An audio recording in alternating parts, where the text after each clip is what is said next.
नमस्कार, VD classes में मैं दीपक चौहान आपका स्वागत करता हूं। आशा करता हूं कि भाई आप लोग हमारी क्लासेस को बहुत अच्छे तरीके से देख रहे होंगे। देखिए, हमारी जो सीरीज है वो हमने स्टार्ट की हुई है। जो हमारी हरियाणा स्पेशल जो भी जितने भी एग्जाम है उन सभी के लिए हमने करंट अफेयर्स प्लस जो अपने प्रैक्टिस सेट्स हैं उन सभी का सेशन जो है वो शुरू किया हुआ है। ठीक है भाई। और यहाँ पे आप लोगों की तरफ से भी हमें काफ़ी अच्छा परफॉर्मेंस जो है वो देखने को मिल रहा है।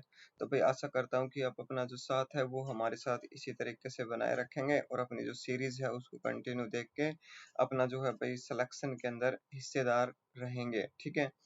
देखिएगा, आज की जो सीरीज है वो अपनी HSSC CET स्पेशल या फिर HSSC CET ग्रुप डी जो है अपना उनके अंदर, या फिर हरियाणा पुलिस की जो अभी रिसेंटली वैकेंसी आने वाली है उन सभी के अंदर अपना जो ये सेशन है वो बहुत मायने रखने वाला है।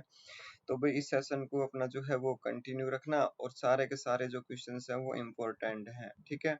और यहाँ पे लगभग अपने 2,500 से 3,000 के आसपास क्वेश्चंस की सीरीज जो है वो हम आपके सामने लेके आएंगे। और इस सीरीज को करने के बाद आपको कोई ज्यादा बुक वगैरह पढ़ने की जरूरत नहीं पड़ेगी और ना ही कहीं मतलब किसी दूसरे के बहकावे में आना पड़ेगा कि हाँ भाई ये मैटर जो है वो गलत है, ये सही है। इस तरीके से अपना जो मैटर है वो अपना ये हमने बनाया है और इस मैटर को अपने भाई पूरी तरीके से कवर करना और अपना जो सिलेक्शन जो है उसके अंदर अपनी हिस्सेदारी रखना। ठीक है। तो बढ़ते हैं अपनी सीरीज की ओर। देखिएगा, आज की सीरीज का अपना जो पहला क्वेश्चन है वो है, हरियाणा में विराटनगर के नाम से किस जगह को जाना जाता है। देखिए, यहाँ पे हमने नाम लिया विराटनगर और किस जगह को विराटनगर के नाम से जाना जाता है। ठीक है। हमारे पास जो ऑप्शंस है वो कौन से हैं? पेहुआ है, पांडु पिंडारा है, हांसी है और पिंजौर है। ठीक है। ये हमारे पास क्या है? ऑप्शंस हैं, विकल्प हैं। इन्हीं विकल्पों में से हमें अपना जो आंसर है वो यहाँ पे देना है। देखिए, हमें यहाँ पे हरियाणा विराटनगर की अगर हम बात करते हैं तो सुनना भाई, पेहुआ जो है ये अपने हरियाणा में क्या नाम आता है इसका? मिहिर भोज। सुना होगा आपने नाम, मिहिर भोज। मिहिर भोज के समय भाई, ये बात है कब? 9वीं सदी की। 9वीं सदी में मिहिर भोज के समय ये घोड़ों का व्यापारिक केंद्र होता था। ठीक है। ये यहाँ पे इम्पोर्टेंट पॉइंट बनता है कि प्राचीन समय में घोड़ों का जो व्यापारिक केंद्र है वो कौन सा था? तो आंसर हो जाएगा अपना पेहुआ के अंदर। ठीक है।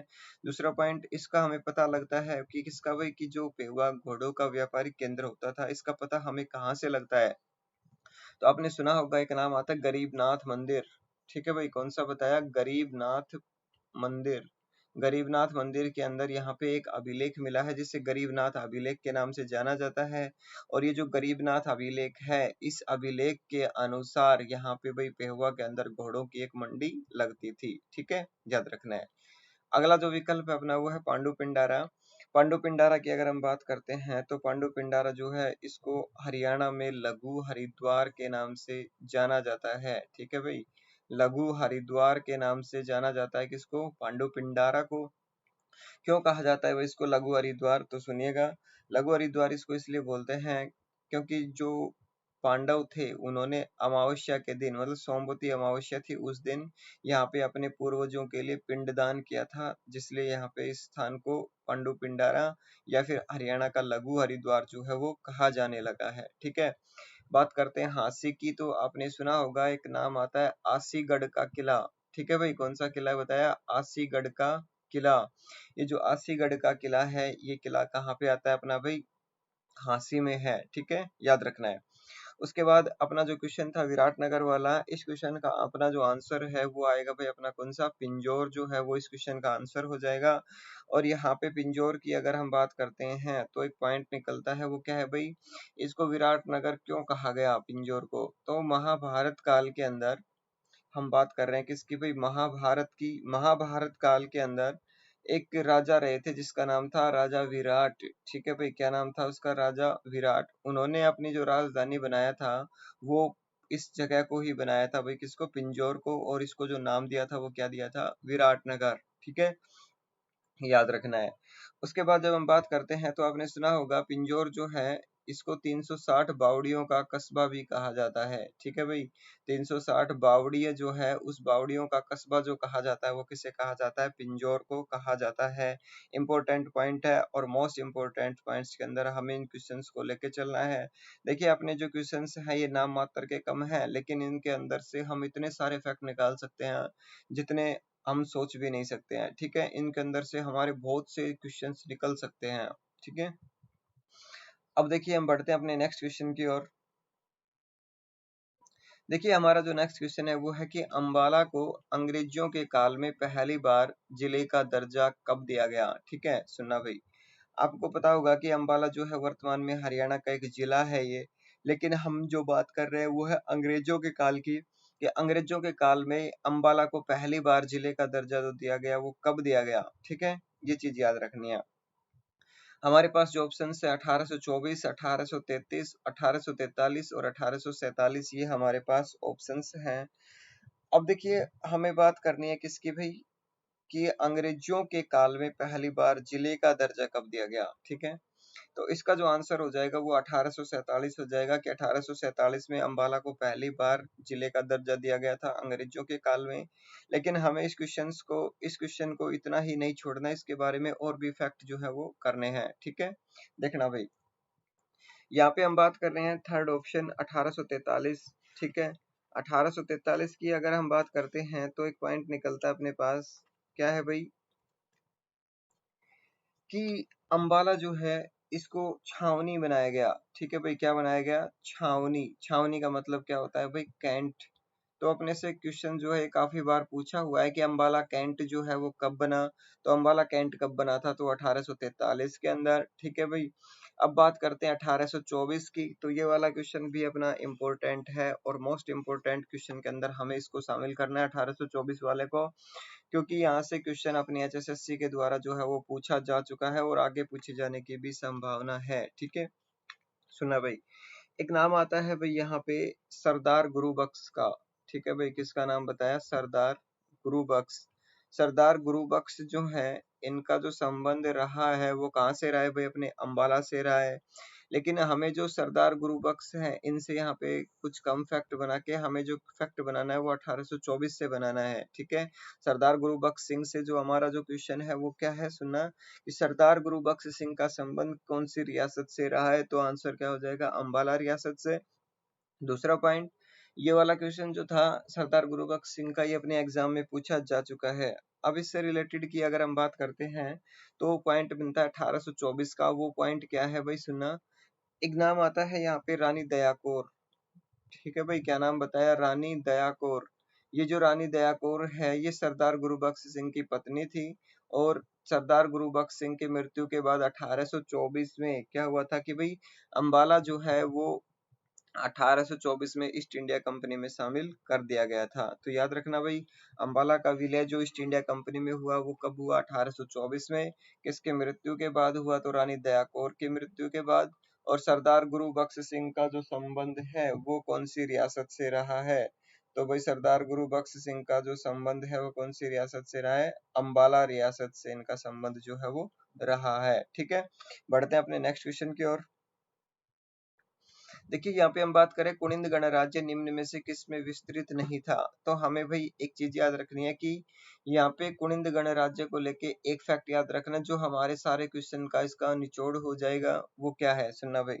देखिए हमारे जो इस क्वेश्चन को लेके हमने विकल्प डाले अंबाला, यमुनानगर, करनाल और पानीपत। ठीक है, ये हमने ऑप्शन डाले हुए हैं। तो इस क्वेश्चन का जो अपना आंसर है वो क्या होगा, सुनना, अगर हमसे पूछे कि कुनिंद गणराज्य निम्न में से किस में विस्तृत था, तो यहाँ पे हम बात कर रहे हैं किनकी भी? इन तीनों की, अंबाला, यमुनानगर और करनाल, इन तीनों के अंदर तो विस्तृत था। लेकिन अगर बात करते हैं पानीपत की, तो भाई पानीपत के अंदर ये वाला जो है कुनिंद गणराज्य वो विस्तृत नहीं था। देखिए अगर कुनिंद गणराज्य से रिलेटेड कहीं से भी क्वेश्चन बन जाता है अपना, तो हमें याद रखना है कि अंबाला, यमुनानगर और करनाल, इन तीनों के अलावा अगर कहीं पे भी इस तरीके का क्वेश्चन जो है वो बनता है तो उसमें नहीं विकल्प हो जाएगा। और अगर ये वाला पॉइंट अगर पूछे कि क्या कुनिंद गणराज्य निम्न में से किस में विस्तृत था, तो इसमें अंबाला, यमुनानगर और करनाल जो है वो आ जाएगा। ठीक है भाई, बढ़ते हैं नेक्स्ट क्वेश्चन की ओर। देखिए महर्षि मार्कंडेश्वर विश्वविद्यालय कब बना? देखिएगा, आपने सुना होगा महर्षि मार्कंडेश्वर जो विश्वविद्यालय है ये कहाँ पे है भाई? मुलाना के अंदर है। और मुलाना जो है ये कहाँ पे अपना भाई, कहाँ पे है? अंबाला डिस्ट्रिक्ट में है, ठीक है, याद रखना है। अंबाला डिस्ट्रिक्ट के अंदर जो अंबाला की एससी रिजर्व सीट है वो मुलाना आती है। ये वाला पॉइंट भी हमें याद रखना है क्योंकि काफी बार एससी रिजर्व सीट का ये क्वेश्चन हमसे दे दिया जाता है। तो मुलाना एससी रिजर्व सीट है और महर्षि मार्कंडेश्वर यूनिवर्सिटी जो है वो यहाँ पे स्थित है, ठीक है। अब देखिए यहाँ पे हम बात कर रहे हैं महर्षि मार्कंडेश्वर यूनिवर्सिटी जो है ये हरियाणा की पहली स्वपोषित यूनिवर्सिटी है, ठीक है भाई। हरियाणा की पहली जो स्वपोषित यूनिवर्सिटी है वो कौन सी है? तो भाई हरियाणा की सबसे पहली स्वपोषित यूनिवर्सिटी का अगर नाम आएगा तो कौन सी आएगी? महर्षि मार्कंडेश्वर यूनिवर्सिटी। स्वपोषित का मतलब क्या है कि भाई ये जो यूनिवर्सिटी है अपनी सरकार की तरफ से कोई भी अनुदान राशि जो है वो नहीं लेती है, अपने बलबूते पर इस यूनिवर्सिटी का जो संचालन है वो कर रही है। तो इस तरीके की अपनी जो पहली यूनिवर्सिटी है वो कौन सी आती है? महर्षि मार्कंडेश्वर यूनिवर्सिटी। अब देखिए अपना जो इसका आंसर हो जाएगा वो क्या हो जाएगा? 2007 के 2007 में महर्षि मार्कंडेश्वर जो यूनिवर्सिटी है वो बनी थी। लेकिन जब हम बात कर रहे हैं कि महर्षि मार्कंडेश्वर जो यूनिवर्सिटी है इसको पहले एक कॉलेज का दर्जा भी दिया गया था, तो इसको कॉलेज का दर्जा जो है वो कब दिया गया? तो देखिएगा भाई महर्षि मार्कंडेश्वर यूनिवर्सिटी को जो कॉलेज का दर्जा दिया गया वो कॉलेज का दर्जा दिया गया था भाई 1993 के अंदर, ठीक है भाई। किस में दिया गया था? 1993 के अंदर इसको यूनिवर्सिटी का सॉरी इसका महाविद्यालय का दर्जा दिया गया। जबकि विश्वविद्यालय का जो दर्जा दिया गया वो कब दिया गया था? 2007 में, ठीक है भाई, याद रखना है। उसके बाद नेक्स्ट है अपना बाबा बंदा सिंह बहादुर ने 1710 ईस्वी में लोहगढ़ के किले को सिखों की राजधानी घोषित किया। यह किला कहाँ है? ठीक है, तो बाबा बंदा सिंह बहादुर के नाम से भाई यहाँ पे एक ट्रस्ट भी चलाई गई है, ठीक है। और एक मेमोरियल जो है भाई यहाँ पे एक संस्था जो है मेमोरियल के रूप में यहाँ पे एक संग्रहालय जो है वो भी खोला गया है, ठीक है। कहाँ पे भाई? लोहगढ़ किले के अंदर। और इस लोहगढ़ किले के अंदर जब हम बात कर रहे हैं तो इसमें बाबा बंदा सिंह बहादुर की जीवनी को दर्शाया गया है। उनके जन्म से लेके उनके अंत तक यहाँ पे सारी जो भी उनकी जीवन जो भी अपना उनका जीवन गया उस जीवन को यहाँ पे दर्शाया गया है, ठीक है, याद रखना है। अब देखिए यहाँ पे जब हम बात कर रहे हैं तो ये जो लोहगढ़ का किला है वो कहाँ पे है? तो भाई लोहगढ़ का जो किला हो जाएगा वो अपना यमुनानगर जिले के अंदर हो जाएगा, याद रखना है।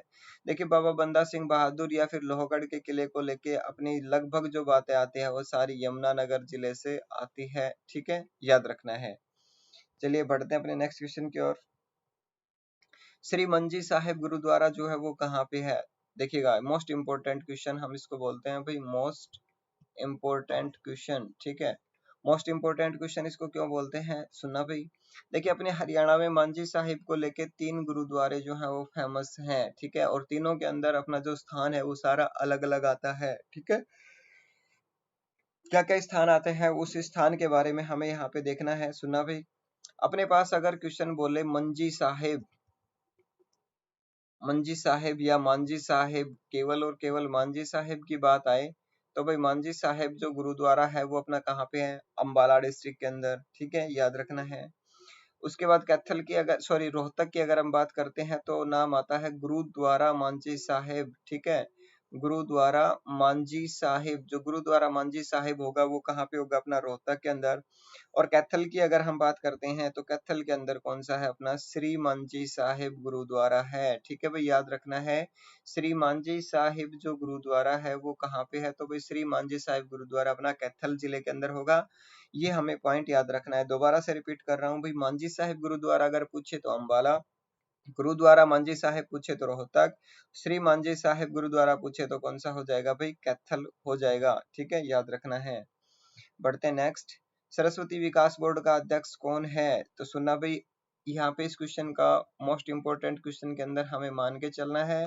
और इम्पोर्टेंट इसलिए भाई क्योंकि ये वाले जो विकास बोर्ड से रिलेटेड क्वेश्चंस हैं वो अपनी एचएसएससी पूछती है बार बार, ठीक है भाई, याद रखना है। अब देखिए यहाँ पे हम बात करें सरस्वती विकास बोर्ड, विकास बोर्ड अपने हरियाणा में लगभग जितने भी हैं सभी का जो अध्यक्ष होता है वो कौन सा है भाई? राज्य का मुख्यमंत्री है। दूसरा पॉइंट, कि वर्तमान में सरस्वती विकास बोर्ड का अध्यक्ष कौन है? तो भाई वर्तमान में जो हरियाणा के सीएम है वो मनोहर लाल खट्टर हैं, ML खट्टर।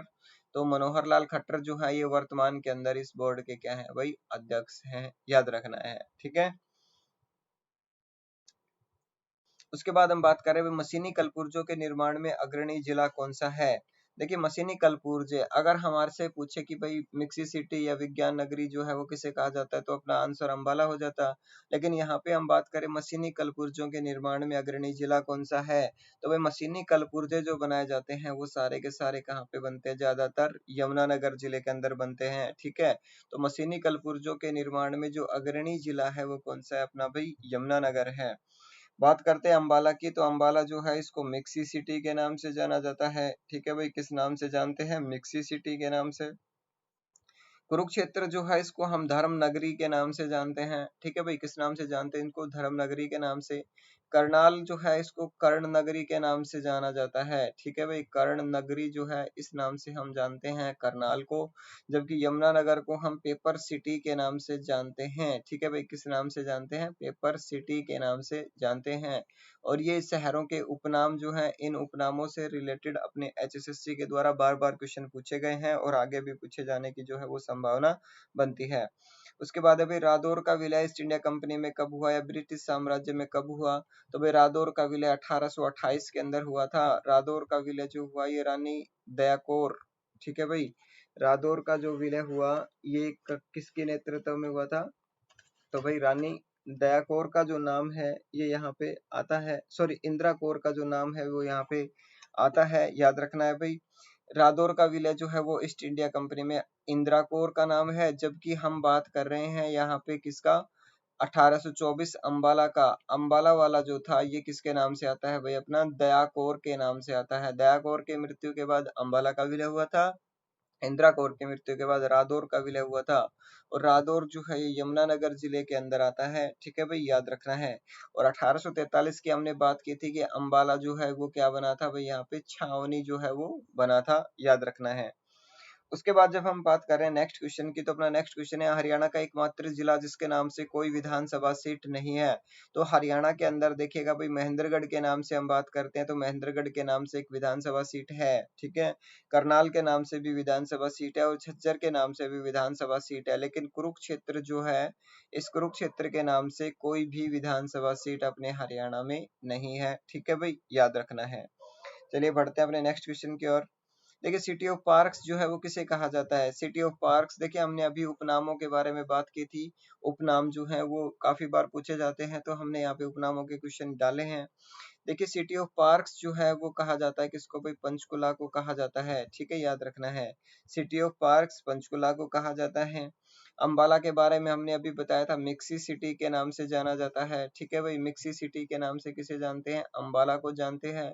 गुरुग्राम को मिलेनियम सिटी के नाम से जाना जाता है, मिलेनियम सिटी के नाम से जाना जाता है, या फिर साइबर हब के नाम से जाना जाता है, साइबर सिटी के नाम से जाना जाता है, ठीक है, याद रखना है। साइबर सिटी गुरुग्राम हो जाएगा। और कुरुक्षेत्र जो है इसको किस नाम से जानते हैं भाई, धर्म नगरी के नाम से कुरुक्षेत्र को जाना जाता है, ठीक है भाई, याद रखना है। उसके बाद बढ़ते हैं भाई नेक्स्ट क्वेश्चन की ओर। प्रभाकर वर्धन का राज्याभिषेक कब हुआ, ठीक है, याद रखना है। देखिएगा भाई यहाँ पे हम बात कर रहे हैं वर्धन वंश की, ठीक है, वर्धन वंश से रिलेटेड हम वैसे तो स्पेशल अपनी एक क्लास बनाएंगे, बहुत इंपॉर्टेंट फैक्ट्स हैं इसके अंदर, लेकिन इस क्वेश्चन के अंदर हमें इसको तो कवर करना है, ठीक है भाई, क्या कवर करना है इसके अंदर कि प्रभाकर वर्धन का राज्याभिषेक कब हुआ। देखिए प्रभाकर वर्धन का जो राज्याभिषेक है वो कब हुआ था भाई, 580 ईस्वी के अंदर, ठीक है, ये याद रखना है।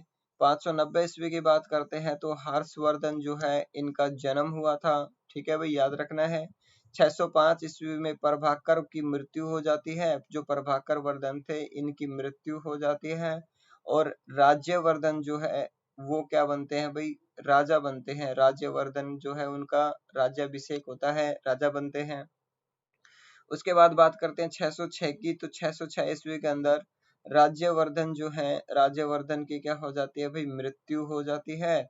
और हर्षवर्धन जो है उनका क्या होता है भाई, राज्याभिषेक जो है वो होता है। हर्षवर्धन 606 ईस्वी में क्या बनते हैं, राजा बनते हैं, ठीक है। इस क्वेश्चन से हमें अभी के लिए इतना ही सीखना है, लेकिन इस क्वेश्चन की अब स्पेशल जो अपनी क्लास है वो लेके आएंगे, ठीक है भाई। उसके बाद है भाई प्रसिद्ध गायिका मधु शर्मा का जो संबंध है वो कहाँ से है। देखिए ये क्वेश्चन अपना जो है HSSC के द्वारा पूछा जा चुका है और आगे भी इसके इस टाइप के क्वेश्चन जो पूछे जाने की संभावना जो है वो ज्यादातर रहती है। ठीक है, देखिए गायिका मधु शर्मा की अगर हम बात करते हैं तो ये पेहुआ से है और पेहुआ जो है ये अपना कुरुक्षेत्र जिले के अंदर आता है। ठीक है भाई, पेहुआ कहाँ पे आता है, अपना कुरुक्षेत्र जिले के अंदर। दूसरा पॉइंट, पेहुआ का जो नाम है वो क्या आता है भाई, पुराना नाम पृथुदक जो है ये पेहुआ का प्राचीन नाम था। और राजा मिहिर भोज या भोजदेव का संबंध जो रहा है वो कहाँ से रहा है भाई, अपना पेहुआ से रहा है। ठीक है, याद रखना है इस क्वेश्चन से हमें इतनी चीजें। उसके बाद अपना नेक्स्ट क्वेश्चन है महर्षि वाल्मीकि आश्रम जो है वो कहाँ पे है। देखिए महर्षि वाल्मीकि आश्रम की अगर हम बात करते हैं तो ये अपना थानेश्वर के अंदर आता है। ठीक है भाई, कहाँ पे है, थानेश्वर। देखिए इसके अंदर कंफ्यूज करने के लिए हमने इसमें एक ऑप्शन कुरुक्षेत्र भी डाला था, लेकिन अगर हमसे पूछे कि महर्षि वाल्मीकि आश्रम कहाँ है तो हमारा फर्स्ट प्रायोरिटी का जो आंसर होगा वो थानेश्वर। लेकिन बात करते हैं अपनी सेकंड प्रायोरिटी की, मान लो अपने पास थानेसर विकल्प ना हो तो हमारा जो आंसर होता वो क्या होता, कुरुक्षेत्र होता। ठीक है, याद रखना है। अगर रानिया की बात करते हैं तो आपने नाम सुना होगा डेरा सच्चा सौदा। ठीक है भाई, डेरा सच्चा सौदा जो है वो कहाँ पे है, तो डेरा सच्चा सौदा जो है भाई वो रानिया में है। ठीक है, याद रखना है। उसके बाद हम बात करें भाई अपने नेक्स्ट क्वेश्चन की, निम्न में से किसका संबंध बनसंतोर वन से रहा है। तो देखिएगा भाई बनसंतोर वन से शांतनु का संबंध रहा है। और ये जो शांतनु है ये कौन से काल से संबंधित है, तो भाई महाभारत काल से संबंधित राजा रहे हैं। ठीक है, महाभारत काल के जो राजा शांतनु हैं इन्होंने बनसंतोर वन जो अपने यमुनानगर के अंदर आता है, बनसंतोर वन जो है ये कहाँ पे, यमुनानगर। इस बनसंतोर वन के अंदर इन्होंने तपस्या की थी। ठीक है भाई, इस कारण से ये जो है बनसंतोर वन फेमस में रहा, चर्चा में रहा है। ठीक है, अगर इस टाइप का क्वेश्चन बनता है कि भाई बनसंतोर वन से किस राजा का संबंध रहा है, तो राजा शांतनु।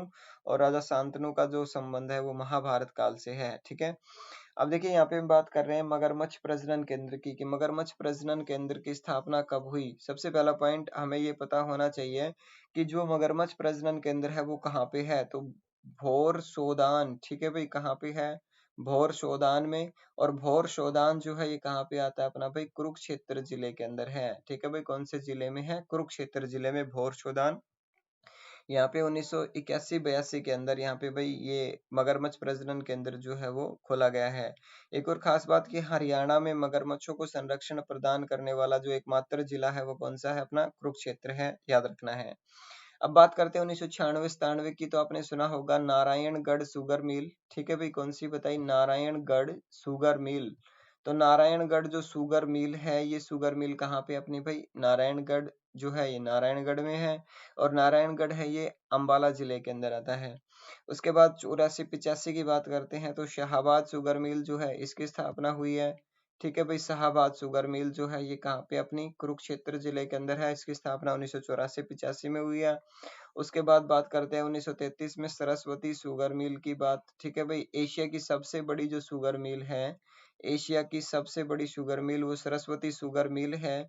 ठीक है, और ये जो एशिया की सबसे बड़ी सरस्वती शुगर मिल है ये कहाँ पे है, यमुनानगर जिले के अंदर है। और 1933 में इसकी स्थापना हुई है, याद रखना है। ठीक है, देखिए अपनी क्लास जो है भाई बहुत बेहतरीन कंटेंट के साथ है, तो इसको शेयर और सब्सक्राइब जरूर करना है। ठीक है भाई, देखिए उसके बाद अपनी हरियाणा की प्रथम स्वघोषित यूनिवर्सिटी और कैशलेस यूनिवर्सिटी क्रम से कब स्थापित हुई। देखना, सबसे पहला पॉइंट हमें पता होना चाहिए कि स्वघोषित यूनिवर्सिटी कौन सी है और कैशलेस यूनिवर्सिटी कौन सी है। ठीक है, स्वघोषित का मतलब क्या होता है, हमने अभी बताया था थोड़ी देर पहले, क्या भाई कि स्वघोषित मतलब ऐसी यूनिवर्सिटी जो सरकार से कोई अनुदान राशि नहीं लेती है और सारा का सारा जो खर्चा है वो अपने बलबूते पर जो है वो वहन करती है। दूसरा पॉइंट कैशलेस यूनिवर्सिटी, इसके अंदर भी पैसों का जो लेन देन होता है वो कैश ना होके कार्ड से या फिर ऑनलाइन जो है वो होता है, इसलिए इसको कैशलेस यूनिवर्सिटी जो है वो कहा गया है। ठीक है, अब देखिए स्वघोषित यूनिवर्सिटी की बात करते हैं तो कौन सी है भाई, महर्षि मार्कंडेश्वर। ठीक है भाई, कौन सी बताई, महर्षि मार्कंडेश्वर यूनिवर्सिटी। जबकि कैशलेस की बात करते हैं तो कुरुक्षेत्र यूनिवर्सिटी। ठीक है, अब हमें पता होना चाहिए कि महर्षि मार्कंडेश्वर यूनिवर्सिटी जो है वो कब बनी, तो 2007 में। और कुरुक्षेत्र यूनिवर्सिटी जो है वो कब बनी, 1956 के अंदर। तो अपना जो आंसर हो जाएगा वो कौन सा हो जाएगा, सी आंसर हो जाएगा। ठीक है भाई, याद रखना है। उसके बाद है भाई सर्वेश्वर महादेव मंदिर के संस्थापक कौन थे? तो सर्वेश्वर महादेव मंदिर, सबसे पहला पॉइंट हमें पता होना चाहिए कि जो सर्वेश्वर महादेव मंदिर है वो मंदिर कहाँ पे है। तो भाई सर्वेश्वर महादेव मंदिर जो है वो कुरुक्षेत्र जिले के अंदर है। और सर्वेश्वर महादेव मंदिर के जो संस्थापक हैं वो हैं बाबा श्रवणनाथ। ठीक है भाई, कौन से नाथ हैं? श्रवणनाथ। ठीक है, याद रखना है। अब हमने यहाँ पे पुष्यभूति का नाम दिया, तो ये दिया इसलिए भाई क्योंकि यहाँ पे एक मंदिर और भी है जिसे स्थानेश्वर महादेव मंदिर बोलते हैं। ठीक है भाई, कौन सा मंदिर? स्थानेश्वर महादेव मंदिर जो है इसके संस्थापक पुष्यभूति हैं। जबकि बात करते हैं काली कमली का डेरा। ठीक है भाई, काली कमली का डेरा, एक बाबा थे काली कमली वाले, इनका जो काली कमली का जो डेरा है वो डेरा जो है वो कहाँ, किसने स्थापित करवाया था? तो स्वामी विशुद्धानंद महाराज ने ये डेरा जो है वो बनवाया था। ठीक है, याद रखना है। उसके बाद अपना नेक्स्ट क्वेश्चन, हरियाणा की दूसरी आकाशवाणी जो है वो कब खोली गई? देखना भाई, सबसे पहला पॉइंट हमें पता होना चाहिए कि हरियाणा में जो आकाशवाणी है वो कितनी है, उनकी संख्या 3 है। ठीक है, याद रखना है। कहाँ कहाँ पे है? तो भाई आकाशवाणी की हम बात करते हैं तो अपनी आकाशवाणी के लिए जो अपने पॉइंट बनते हैं वो क्या क्या है, सुनना भाई। सबसे पहला पॉइंट हमने बात करनी है क्या भाई, आकाशवाणी जो हरियाणा की दूसरी आकाशवाणी है वो कहाँ पे खोली गई? तो दूसरी आकाशवाणी जो है वो कुरुक्षेत्र जिले के अंदर खोली गई थी। ठीक है भाई, याद रखना है। दूसरा पॉइंट, ये जो दूसरी आकाशवाणी है अपने हरियाणा की वो कब खोली गई? ठीक है, वो चीज हमें यहाँ पे देखनी है। तो भाई हरियाणा की जो दूसरी आकाशवाणी जो है वो स्थापित हुई थी यहाँ पे भाई कब? 24 जून 1991 को हुई है। ठीक है, याद रखना है। और 24 जून 1991 को कहाँ पे भाई? कुरुक्षेत्र के अंदर हुई है। ठीक है, याद रखना है। उसके बाद जब हम बात कर रहे हैं हरियाणा की जो तीसरी है वो कहाँ पे स्थापित हुई थी भाई? तो तीसरी जो है वो अपने हिसार में स्थापित हुई है। और इसके अंदर अगर हम बात करते हैं तो ये जो है 26 जनवरी 1999 को हुई है। ठीक है, ये हरियाणा की तीसरी है। लेकिन अगर हम बात करते हैं इसकी भाई, ये जो 8 मई 1976 ये वाली अपनी हरियाणा की पहली है। और ये कहाँ पे? अपनी रोहतक के अंदर स्थापित हुई है। ठीक है भाई, याद रखना है। ये 3 आकाशवाणी केंद्र हैं और इम्पोर्टेंट हैं। ठीक है।